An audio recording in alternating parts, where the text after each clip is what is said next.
Não tem diferença de produto, não. Todo mundo agora com 10%, que é o que o Brasil cobra dos Estados Unidos, anunciou Trump. O que você achou desse anúncio? Olha, mas eu acho que é uma taxa básica universal, mas ela varia sobre alguns produtos, né? Pelo menos foi o que eu entendi, posso ter entendido errado.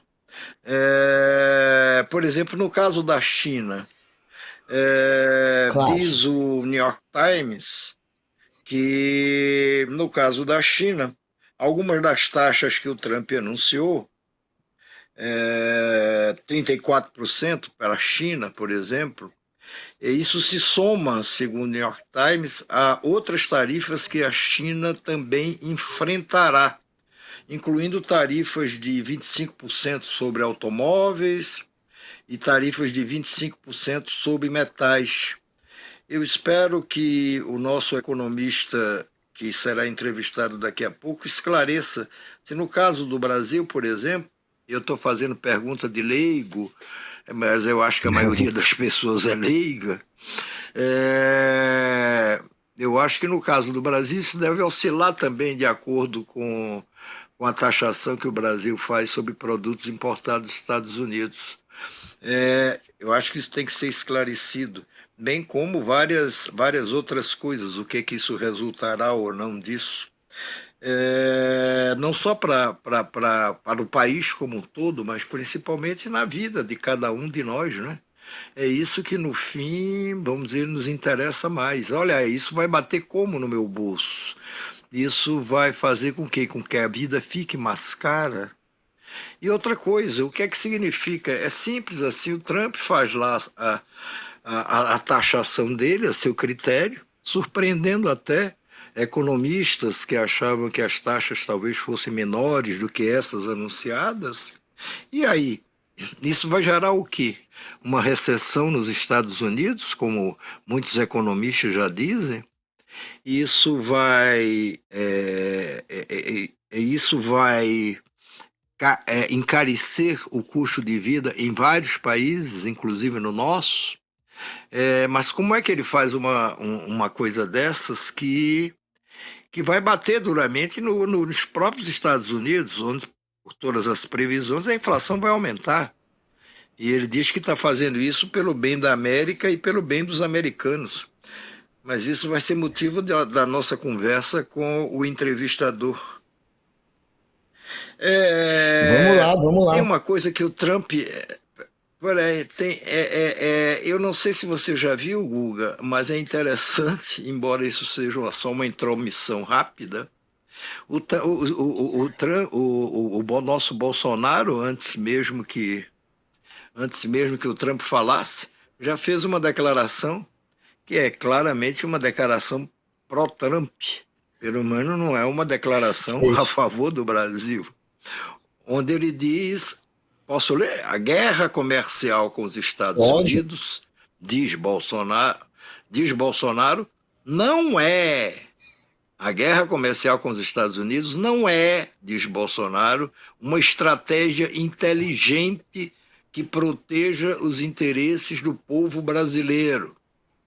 A única resposta razoável às tarifas recíprocas dos Estados Unidos é que o governo Lula abandone a mentalidade socialista que impõe altas tarifas aos produtos americanos, impedindo que os brasileiros tenham acesso a produtos de qualidade a preços baixos. Quer dizer, dito de outra maneira, ele está defendendo a posição do Trump, está achando que a gente, olha, não tem que retaliar coisa nenhuma, a gente tem que baixar aqui os nossos impostos para que as pessoas possam ter acesso a mais produtos americanos de alta qualidade. Bom, eu não conheço ninguém mais nacionalista e defensor dos interesses brasileiros do que Bolsonaro. Isso que eu estou dizendo é ironia. Mas vamos lá, Guga. Vamos lá, vamos trazer o Benito Salomão, pesquisador, economista, professor da Universidade Federal de Uberlândia. Obrigado, Benito. Você acompanhou agora o tarifaço do Donald Trump. Cada país com um imposto novo do Brasil agora 10%. O que deu para entender? São 10% para todos os produtos, 10% mais o que já era cobrado de imposto, ou seja, cada produto vai ter uma taxação diferente, mas com 10% como base. E de que maneira isso preocupa os economistas do Brasil? Quais são os maiores prejudicados? Quem perde mais com isso? Qual setor perde mais? Qual estado perde mais? Se você puder falar, dá um apanhado geral. Boa tarde, Guga Noblar. Boa tarde ao Noblar. Quer dizer que é realmente uma satisfação estar aqui conversando com vocês, né, aqui no Portal Metrópolis, e dizer que, olha, eu gostaria de, antes de entrar nessa questão das tarifas de hoje, eu gostaria de chamar atenção para um movimento que eu acho que, de certa forma, ele explica, né, esse tarifaço de hoje e as tarifas aplicadas anteriormente, vindas até aqui. Né? O ano passado, eu estive na cidade de Detroit, nos Estados Unidos, né, conhecida como a cidade dos motores, que já foi uma das cidades mais prósperas do mundo, né? Uma cidade no estado de Michigan, que é onde estavam sediadas a General Motors, a Ford, né? A indústria automobilística americana. Então, assim, desde os anos 60, né, a cidade foi perdendo o seu protagonismo, até depois da crise de 2008, entrar numa situação de crise dramática. Por quê? Porque a concorrência com os asiáticos, particularmente, que tomaram boa parte do mercado consumidor americano, o maior mercado consumidor individual do mundo, fizeram com que outras marcas de carros asiáticas, coreanas, japonesas, etc., agora também o carro chinês com muita força, entrassem no mercado americano e as montadoras americanas perdessem o seu espaço. Então, eu acho que a eventual decadência de Detroit, né, que eu pude observar com muita clareza lá, em que pese a cidade já tenha se recuperado dos efeitos da crise de 2008. É lógico que as máculas, né, elas ficam. Elas, de certa forma, empurraram a elite política americana e de uma forma um pouco mais, talvez, de uma forma um pouco mais profunda, o Donald Trump, para produzirem respostas políticas, correto? A essas camadas ali da sociedade americana, que eram trabalhadores da indústria, que eram trabalhadores de setores de alta produtividade, e que foram, ao longo dos últimos 40, 50 anos, perdendo espaço, aquilo que nós chamamos de o espólio da globalização. Então, eu acho que, de certa forma, a elite política americana, através dessas tarifas, através dessas restrições ao comércio, elas têm dado uma satisfação a esse público, tá? Então, esse é o primeiro ponto da resposta que eu gostaria de dar. Então, nós vemos ali nos Estados Unidos, né, o que acontece em boa parte do mundo ocidental, que é a canalização de mão de obra de setores antes considerados mais produtivos para setores menos produtivos, que pagam menores salários, e isso gera ali uma sensação de, na ausência de uma palavra melhor, uma sensação de mal-estar em um determinado segmento da sociedade que antes era considerado classe média, correto?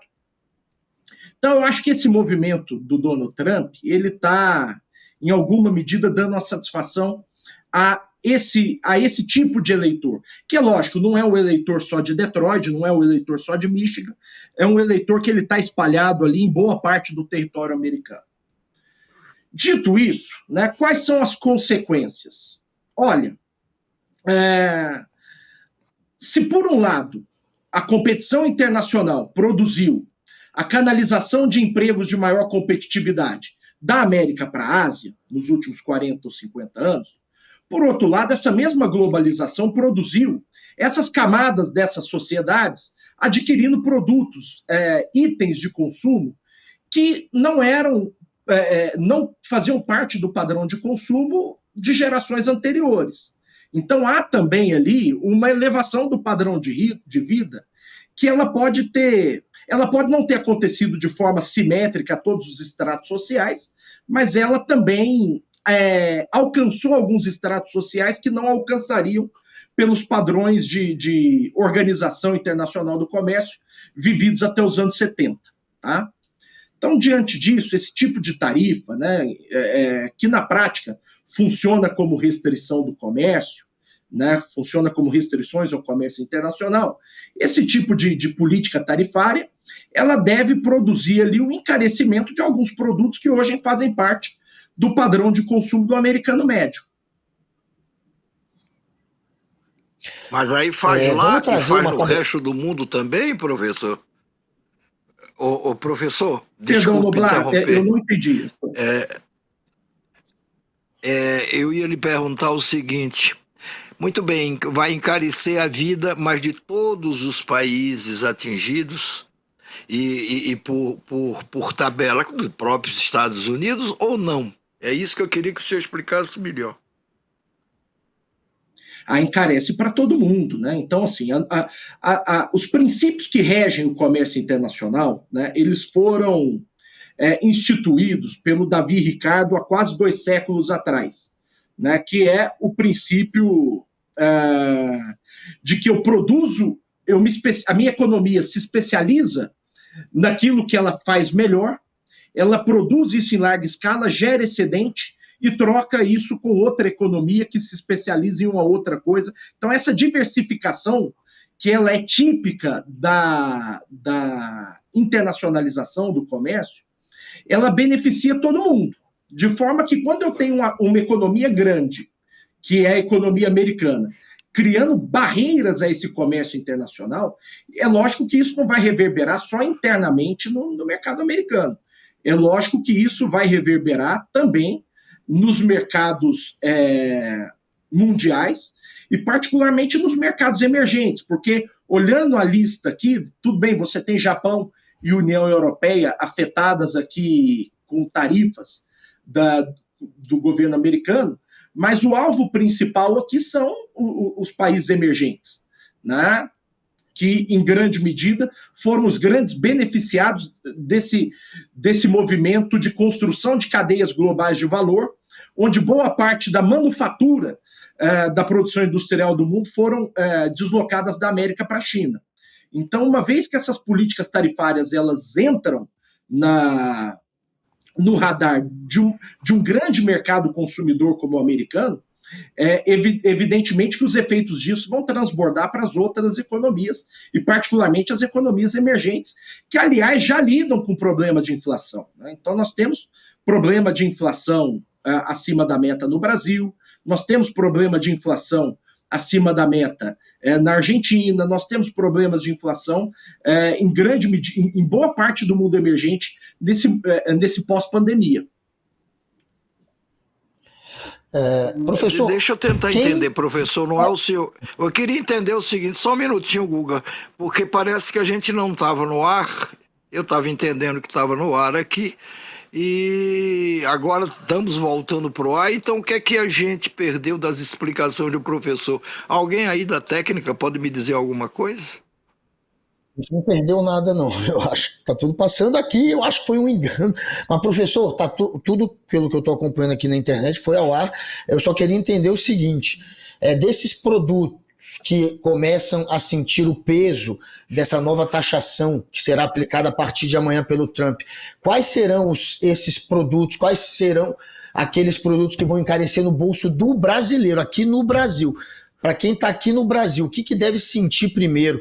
Quais são os setores da economia do Brasil que devem também sentir mais o peso dessa taxação? Seria o agronegócio? E quais seriam os estados que seriam mais afetados?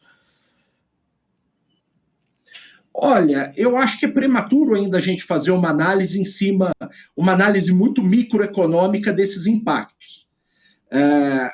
Boa parte do consumo das famílias médias hoje, não só no Brasil, mas em boa parte do mundo, ela não se dá em torno de bens. Então, vamos ter isso como norte, entendeu? O consumo médio de um brasileiro de renda média hoje, ele se dá com a participação em bens, que são os itens mais afetados por esse tipo de medida, né? Porque o comércio internacional, em grande medida, ele está estruturado sobre o intercâmbio de bens, mercadorias, etc., produtos físicos, mas boa parte do consumo nas nossas economias hoje se dá em torno de serviços, tá? Então, assim, eu acho que uma primeira diferenciação que nós podemos fazer é, primeiro, eu acho que os bens vão ser mais afetados do que os serviços, né? Se os bens são mais afetados do que os serviços, eu posso fazer um exercício intelectual aqui e imaginar que famílias de baixa renda, elas consomem proporcionalmente menos serviços do que as famílias de alta renda. Então, naturalmente, esse tipo de política tarifária, que incide sobre bens, que encarece bens e mercadorias, ela penaliza mais o padrão de consumo de famílias de baixa renda nos Estados Unidos e em relação às famílias de alta renda, que têm maior de serviços que, em tese, não são afetados por essas políticas tarifárias. Mas eu acho que ainda é cedo, sabe, Guga, Noblar, eu acho que ainda é cedo para a gente fazer uma análise muito pormenorizada sobre setores, sobre estados, regiões do Brasil. Então, eu acho que ainda é um pouco prematuro a gente entrar nessa discussão, até porque nós precisamos de ver agora as reações que isso vai gerar nas economias afetadas, né? Então, por exemplo, o Brasil vai reagir? O Brasil não vai reagir? É preciso lembrar, viu, Guga, Noblar, que o Brasil, há um ano, ou pouco mais de um ano atrás, adotou estratégia semelhante. Então, lembre-se das taxas da blusinha, né, que ficou aqui conhecida como taxas da blusinha. As taxas da blusinha nada mais era do que uma resposta do nosso governo a um certo hábito do consumidor internacional, do consumidor doméstico, perdão, que buscava comprar produtos importados mais baratos, e isso estava gerando o quê? Estava gerando um efeito colateral muito agudo sobre o varejo, né? Então a gente começa a andar nos centros urbanos, nas grandes cidades brasileiras, e a gente começa a ver o quê? Grandes espaços vazios, os centros sendo sucateados, porque o varejo, lógico, não é só a blusinha, não é só a taxa da blusinha que vai resolver, são características ligadas à própria dinâmica do setor que precisa entrar no século XXI, mas o varejo tradicional, da forma como nós estávamos conhecendo, como nós sempre conhecemos, não era mais capaz de competir, entendeu? Com produtos sendo importados a preços muito mais baratos do que qualquer varejista consegue praticar, né? Então, nós fizemos isso aqui também, né? De certa forma, o que o Trump está fazendo lá em escala, evidentemente, muito maior e com importância no mundo muito maior do que nós, é tentar proteger alguns segmentos da economia dele. Agora, só um minutinho, Guga. Diz o Washington Post, há pouco disse, que a incerteza sobre os planos do Trump deixou os investidores nervosos, que temem que as novas tarifas possam acelerar a inflação, desacelerar os gastos do consumidor e estagnar a economia dos Estados Unidos. É isso mesmo? É uma precipitação já se falar disso? Quer dizer, isso pode se voltar contra os Estados Unidos e, ao contrário do que o Trump imagina, até prejudicá-lo politicamente, professor? Existe o risco, evidentemente, né? Eu acho que é prematuro a gente falar sobre isso. Eu acho que na academia, viu, Noblar, nós somos muito preocupados com a identificação de efeito causal. Então, o fato de haver uma recessão daqui 6 meses, daqui 1 ano, é difícil antecipar isso agora, não significa que isso seja exatamente um efeito dessa política, ou se esse já era um efeito que estava, assim, digamos assim, acontecendo em resposta a uma fase do ciclo econômico. Quer dizer, nós estamos saindo de uma fase extremamente expansiva do ciclo econômico, que foi o pós-pandemia, e podemos estar entrando na fase seguinte, que é uma recessão do ciclo. Como a política tarifária está acontecendo agora, é sempre difícil a gente identificar o que causou, né? Se já seria um movimento natural ou se isso foi causado pela política econômica.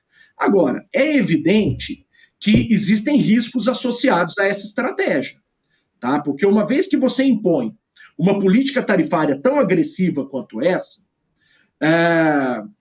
ainda que dotada de boa intenção, entre aspas, que seria preservar os empregos na minha economia, né, não exportar mais empregos para outras economias, isso está associado com o encarecimento de alguns produtos que hoje compõem o padrão de vida do americano. Então, a forma como o eleitor americano vai reagir a isso, o eleitor americano que já há 30, 40 anos está desacostumado a lidar com esse problema da inflação, do custo de vida, etc., etc., a forma como ele vai reagir a isso pode trazer implicações políticas muito severas. Se a gente estivesse falando aqui do caso específico do Brasil, eu gosto de dizer sempre, viu, Noblar, que no Brasil inflação derruba governo. O brasileiro do Plano Real para cá, ele desabituou a sobreviver tendo que lidar com esse problema do custo de vida. De forma que, se você pegar ali os movimentos de exacerbamento maior ali dos afloramentos políticos, e você observar ali para os índices de preços, em geral, os momentos de maior insatisfação da população com o governo estão ali correlatos, acontecendo de forma correlata com períodos de inflação ou algum tempo fora da meta, ou num certo nível muito acima da meta ali, que começa a incomodar o eleitor. Então, nos Estados Unidos, eu não posso afirmar isso com tanta certeza, porque eu não acompanho a economia deles com a mesma, digamos assim, com a mesma rotina que eu acompanho a nossa. Agora, se a deles, se o comportamento do eleitor deles espelhar o comportamento do nosso eleitor, ele pode sim enfrentar em algum momento alguma resistência política ao seu governo, alguma rejeição política ao seu governo, que aliás é o novo normal, né, do século XXI. Né? Os governos, eles não precisam de uma razão econômica muito clara para serem mal avaliados. Né? Os governos, eles são mal avaliados às vezes sem nenhum motivo econômico aparente. Né? Não só lá, como aqui, como em outras democracias.